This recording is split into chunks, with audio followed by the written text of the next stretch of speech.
Breaking news చూద్దాం. ఏటూరు Nagaram encounter పై తెలంగాణ హైకోర్టులో lunch motion petition దాఖలైంది. Encounter పై అనుమానాలు వ్యక్తం చేస్తూ పౌర హక్కుల సంఘం ఈ పిటిషన్ వేసింది. మధ్యాహ్నం 2:30 విచారణ జరగనుంది. విచారణ తర్వాతే ఈ మృతదేహాలను స్వాధీనం చేసుకోవాలని మృతుల బంధువులకు పౌర హక్కుల సంఘం విజ్ఞప్తి చేసింది.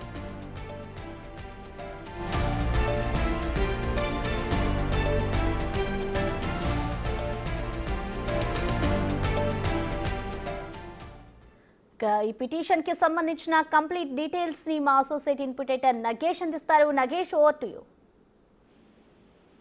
మూలుగు ఎన్కౌంటర్ లో 7 నక్సలైట్లు చనిపోయారు. కానీ ఎన్కౌంటర్ పైన పౌర హక్కుల సంఘం తీవ్ర అభ్యంతరం వ్యక్తం చేస్తుంది. విష ప్రయోగం జరిపిన తర్వాతనే మావోయిస్టులని కాల్చి చంపారని చెప్పి పౌర హక్కుల సంఘం లంచ్ మోషన్ పిటిషన్ హైకోర్టులో దాఖలు చేసింది. ఎందుకంటే డైరెక్ట్ గా ఎక్కడ కాల్పులు జరగలేదు. కాల్పులు జరిగిన ఆనవాళ్లు కూడా పోలీసులు చూపించలేదు. 7 అక్కడ ఏదైతే ఒక ఇన్ఫార్మర్ ద్వారా లంచ్ అంటే వాళ్ళకి భోజనం పంపించి ఆ భోజనం తిన్న తర్వాత వాళ్ళు ఒక దశలో ఉన్న సమయంలోనే కాల్పులు జరపారని చెప్పి పిటిషన్ లో పేర్కొన్నారు. ఎందుకంటే ఎన్కౌంటర్ పై పూర్తి విచారణ జరపాలి, వైద్య నిపుణుల సమక్షంలో పోస్ట్ మార్టం చేయాలి. ఎందుకంటే పోస్ట్ మార్టం రిపోర్ట్ లో విష ప్రయోగం జరిగిందని తేలే అవకాశం ఉందని చెప్పి కూడా లంచ్ మోషన్ పిటిషన్ లో పేర్కొన్నారు.